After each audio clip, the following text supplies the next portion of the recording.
الحمد لله رب العالمين وصلى الله على سيدنا محمد وعلى آله وصحبه أجمعين. أما بعد فأعوذ بالله من الشيطان الرجيم. بسم الله الرحمن الرحيم. يا أيها الذين آمنوا اتقوا الله وابتغوا إليه الوسيلة وجاهدوا في سبيله لعلكم تفلحون. ہم نے وسیلے کے متعلق بات شروع کی ہے. یہ آج ہمارا دوسرا درس ہے. پہلے درس میں وسیلے کی لغوی معنی اور وسیلے کی اصطلاحی تعریف اور وسیلے کے اقسام آپ کو بیان کیے ہیں کہ وسیلے کی دو قسمیں ہیں. ایک وسیلہ بالاعمال ہے، یعنی عمل کو اللہ کی بارگاہ میں پیش کرنا اور عمل کے ذریعے اللہ تعالیٰ سے کسی چیز کو طلب کرنا، یہ وسیلہ بالاعمال ہے. اور ایک ہے وسیلہ بالذوات الفاضلہ، یعنی اللہ کی بارگاہ میں کسی ہستی کسی ذات کو پیش کرنا اور کسی ذات کے وسیلے سے اللہ تعالیٰ سے کوئی چیز طلب کرنا. یا اللہ، حضور علیہ السلام کی وسیلے سے مجھے فلاں چیز عطا فرما، حضور علیہ السلام کے وسیلے سے میری فلاں مشکل حل فرما. اس کو کہتے ہیں وسیلہ بالذوات الفاضلہ. پھر وسیلہ بالذوات الفاضلہ کے بھی دو قسمیں تھے. ایک ہے وسیلہ فعلی اور ایک ہے وسیلہ قولی. وسیلہ فعلی اس کو کہتے ہیں کہ کسی زندہ شخص سے، کسی زندہ نیک صالح اور اچھے اور تقوادار شخص سے دعا طلب کرنا کہ حضور میرے لیے دعا فرمائیں. اس کو کہتے ہیں وسیلہ فعلی. اب یہ جتنے قسمیں میں نے آپ کو ابھی بیان کر دیے، پہلے درس میں ہم نے تفصیل سے اس کو بیان کیا تھا کہ وسیلہ بالاعمال ہے یا وسیلہ فعلی ہے. منکر جو ہے وسیلے کے، وہ ان وسیلوں سے انکار نہیں کرتے. وہ کہتے ہیں، ہم بھی کہتے ہیں عمل کو وسیلے میں پیش کرنا یہ جائز ہے، اور کسی نیک صالح شخص سے دعا طلب کرنا یہ جائز ہے. وہ بھی اس کو جائز کہتے ہیں، وہ بھی اس کو ناجائز نہیں کہتے ہیں.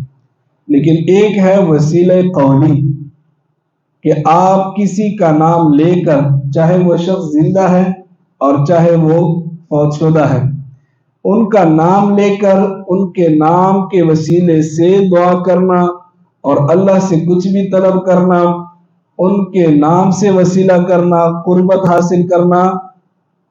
یعنی یوں کہنا کہ یا اللہ، حضور علیہ السلام کے وسیلے سے یا کسی اور بزرگ کا نام لے کر ان کے وسیلے سے میری فلاں مشکل حل فرما. تو ہمارے جو مخالف جانب ہیں، وہابی ہے یا پنجپیری ہیں یا اور جو لوگ ہیں، وہ اس وسیلے سے انکار کرتے ہیں اور اس کو کہتے ہیں کہ یہ کفر ہے، یہ شرک ہے، فلاں ہے فلاں ہے. یعنی طرح طرح کے فتوے لگاتے ہیں. تو آج ہم آپ کو قرآن عظیم الشان سے ایک دلیل بیان کریں گے اور احادیث سے چند دلائل بیان کریں گے کہ وسیلہ قولی جو ہے، کسی کو اللہ کی بارگاہ میں وسیلہ بنا کر پیش کرنا اور ان کے وسیلے سے کوئی چیز طلب کرنا، یہ قرآن کی تعلیمات ہے، احادیث کی تعلیمات ہے جو ہمیں دی گئی ہیں. ہمارا کوئی عقیدہ ایسا نہیں ہے کہ ہمارے پاس کوئی دلیل نہیں ہے. تو آپ نے جو دلیل آپ کو یاد ہو سکے تو بہت اچھی بات ہے، اور اگر آپ کو دلیل نہ یاد ہو جیسے ہے وہ دلیل، اس کا مفہوم یاد ہونا ضروری ہے کہ آپ کو اس کا مفہوم یاد ہو. پہلی دلیل قرآن عظیم الشان سے سورہ مائدہ آیت نمبر 35 ہے. اللہ تعالیٰ نے قرآن عظیم الشان میں فرمایا ہے یا ایھا الذین آمنوا. اور یہ بھی یاد رکھنا کہ ہمارے اہل سنہ والجماعہ کوئی بھی دلیل دیتے ہیں، آپ دیکھنا اکثر وہ ایسے خطاب ہوگا جو مومنوں کو ہوگا، اے مومنوں. اور مخالف جانب جو ہیں، وہابی ہیں یا اور گمراہ فرقے ہیں، وہ جب بھی دلیل دیتے ہیں اور اہل سنت کے خلاف دلیل دیتے ہیں، وہ دلیل دیں گے جس میں مخاطبین جو ہیں، جن میں خطاب کافروں کو کیا گیا ہے، یعنی اس میں مخاطب کافر ہوتے ہیں، اے کافر تم ایسے کیوں کرتے ہو؟ تو وہ جو بد مذہب ہے وہ مسلمانوں کو، اہل سنت کو ٹارگٹ بنا کر وہ دلیل ہم پر فٹ کرنا چاہتے ہیں۔ اب اکثر ان کے دلائل جو بھی ہیں آپ دیکھ لینا، تقلید کے بارے میں ہیں، دوسرے ہیں، سب دلائل دیکھ لینا، وہ دلائل پیش کریں گے جو کافروں کے حق میں اللہ تعالیٰ نے بیان فرمائے۔ تو کافر اور مومن کا تو بہت فرق ہے، مومن کو اور مسلمانوں کو بھی ان کیٹیگری میں کھڑا کر دینا اور ان پر وہ آیت فٹ کرنا، یہ خوارج کا کام ہے، یہ خوارج کا کام ہے، ان کے بارے میں ایسی روایت ہیں۔ اب دیکھنا کہ ہم جو دلیل دیتے ہیں وہ مومنوں کے بارے میں ہے کہ اللہ تعالیٰ نے فرمایا ہے یا ایھا الذین آمنوا اتقوا اللہ، اے ایمان والو تقوی اور پرہیزگاری اختیار کرو، اللہ سے ڈرو، وابتغوا الیہ الوسیلہ، اور اللہ کے لیے وسیلے تلاش کرو۔ صاف صاف الفاظ ہیں، وابتغوا الیہ الوسیلہ، وسیلہ کا بالکل صاف لفظ ہے، عام بندے کو بھی سمجھ آتی ہے کہ اللہ کے لیے وسیلہ تلاش کرو۔ اب یہاں پر وسیلے کا ذکر ہے۔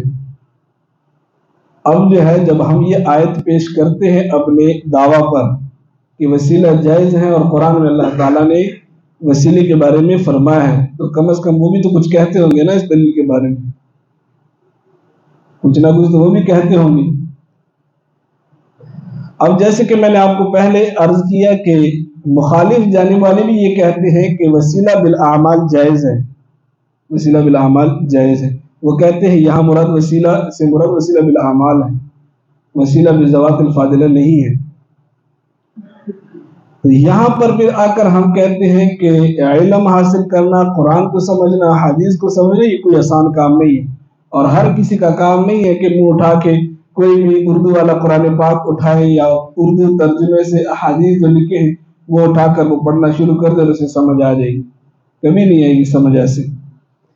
تو یہاں پر اب ہم ان کو جواب دیتے ہیں کہ یہاں جو وسیلہ ہے وسیلہ مطلق ذکر ہے، یعنی اس میں یہ نہیں ہے کہ وسیلہ بالاعمال تلاش کرو یا وسیلہ بذوات الفاضلہ تلاش کرو، وسیلہ فعلی تلاش کرو یا وسیلہ قولی تلاش کرو، یہاں صرف وسیلہ ہے، اور وسیلہ ان سب قسموں کو شامل ہے، یعنی مطلق یہ ذکر ہے۔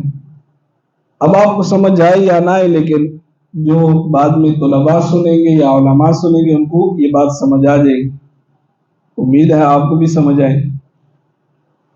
جب بھی کوئی چیز قرآن عظیم الشان میں احادیث میں مطلق ذکر ہو، ہمارے اصولیین اصول کا قاعدہ یہ ہے، ان کے بارے میں دو قاعدے ہیں کہ جب مطلق ذکر ہو ان کے بارے میں دو قاعدے ہیں۔ ایک قاعدہ یہ ہے کہ جب بھی کوئی چیز مطلق ذکر ہو، مطلق ذکر ہو یعنی عام ذکر ہو، اس میں کوئی قید نہ ہو، مطلق ذکر ہو، جیسے یہاں وسیلہ مطلق ذکر ہے، نہ اس کے ساتھ عمل کی قید ہے، نہ ذوات الفاضلہ کی قید ہے، نہ فعلی کا ہے، نہ قولی کا ہے، کسی طرح قید نہیں ہے۔ تو ہمارے اصولیین کہتے ہیں کہ جب کوئی چیز مطلق ذکر ہو اس کا صرف اور رجع فرد کامل کو ہوتا ہے، یعنی ان چیزوں میں سے جو فرد کامل ہو، سب سے کامل جز جو ہو، اس سے پھر مراد وہ ہوتا ہے۔ اب یہ تو ہمیں کون بتائے گا کہ وسیلہ کا فرد کامل کون سا ہے، کہ وہ وسیلہ بالاعمال ہے یا وسیلہ فعلی ہے یا وسیلہ بذوات الفاضلہ ہے یا وسیلہ قولی ہے، یہ کون بتائے گا؟ ٹھیک ہے، اب ایک بات تو یہ ہوگی۔ دوسرا قاعدہ یہ ہے مطلق کے بارے میں کہ المطلق یجری علی اطلاقہ، کہ جب کوئی چیز عام ذکر ہو اس کو عام ہی چھوڑا جائے، ان کو خاص نہ کیا جائے کہ اس سے مراد وسیلہ بالاعمال ہے، وسیلہ بذوات الفاضلہ نہیں، اس کی نفی کرنا یہ جائز نہیں ہے، یا اس سے وسیلہ قولی مراد ہے، وسیلہ فعلی نہیں مراد، وسیلہ بذوات الفاضلہ نہیں مراد، یا کوئی اور وسیلہ نہیں مراد۔ یہ قید لگانا یہ تمہارے لیے پھر جائز، اس کو ایسے مطلق چھوڑا جائے گا اور کہا جائے گا کہ یہ سب کو شامل ہے، وسیلے کے جتنی بھی قسم ہیں سب کو شامل ہے، یہ دوسرا قاعدہ ہے۔ تو اگر اس کو پہلے قاعدہ یہاں فٹ کرتے ہیں کہ جب بھی مطلق چیز ذکر ہو تو اس کی رجع جو ہے فرد کامل کو ہو، تو پھر یہ خاص ہو جائے گی یہ دلیل، اور اگر ہم دوسرا قاعدہ فٹ کرتے تو یہ عام ہو جائے گا، یہ دلیل عام ہو جائے گی۔ تو اب ہمیں کیسے معلوم ہوگا کہ یہاں کون سا قاعدہ فٹ آئے گا، اور یہ ضروری ہے۔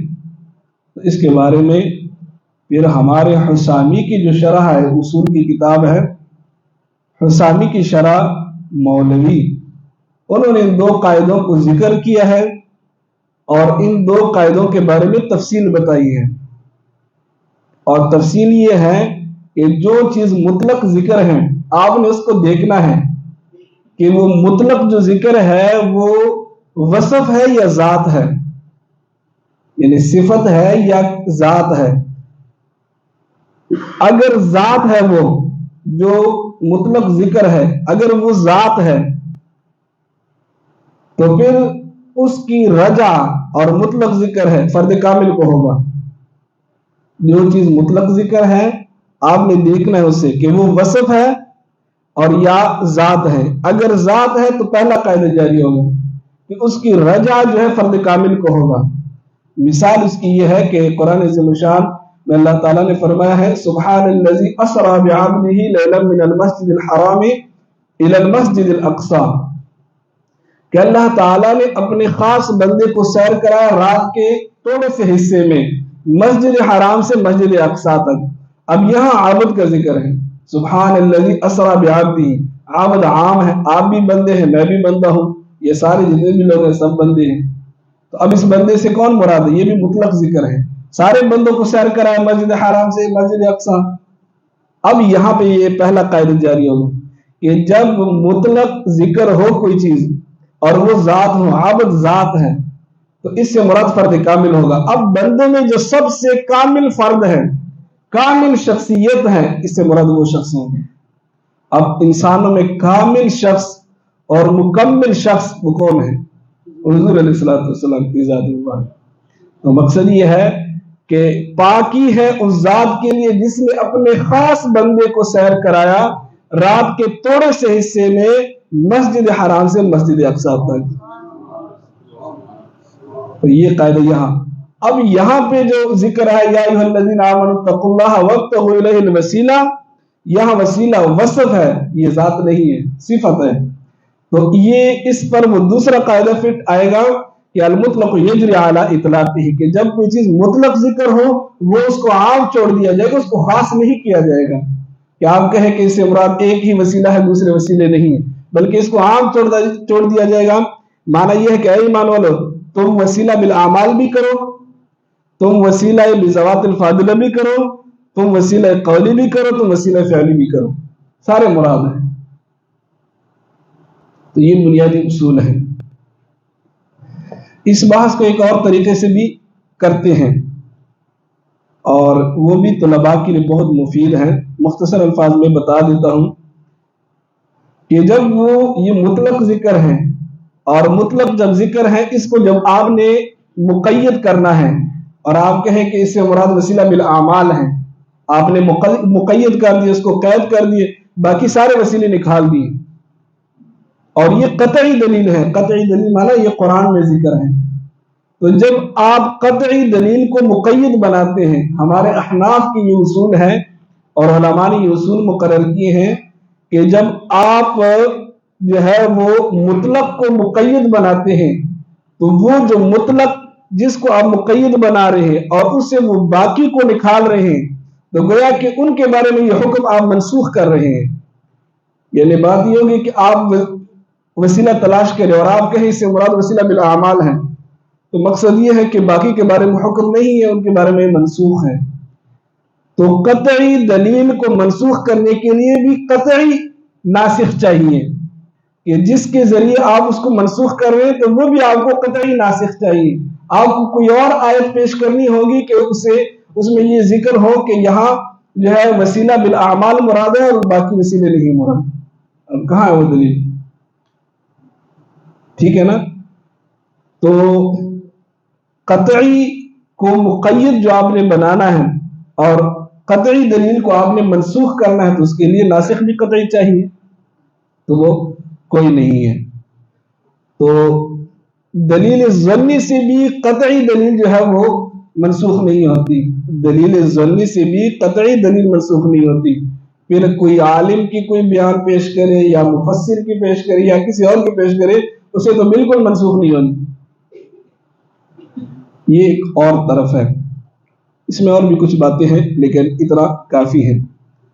تو یہ ہمارے پاس واضح دلیل ہے۔ آپ کو یہ یاد ہونا چاہیے کہ قرآن میں اللہ تعالیٰ نے واضح طور پر بیان کیا ہے کہ یا ایھا الذین آمنوا، اے ایمان والو، اللہ سے ڈرو، وابتغوا الیہ الوسیلہ، اللہ کے لیے وسیلے تلاش کرو تم، اور جب بھی اللہ سے قرب تلاش کرو اور کبھی بھی اللہ تعالیٰ کے قرب مانگو، کوئی چیز طلب کرو تو اللہ کے لیے وسیلہ پیش کرو۔ صاف الفاظ میں آپ دعویٰ کر سکتے ہیں کہ قرآن میں اللہ تعالیٰ نے وسیلے کا لفظ بھی فرمایا ہے اور وسیلے کا ذکر ہے، یہ دلیل ہے ہمارے پاس۔ احادیث ایک اور دلیل ہے قرآن عظیم الشان سے، لیکن اس میں پھر بہت زیادہ ہے گرامر کی باتیں، وہ سمجھانا پھر بوجھ بن جائے گی عوام پر، اس لیے ہم وہ نہیں میں نے بیان کی ہے۔ احادیث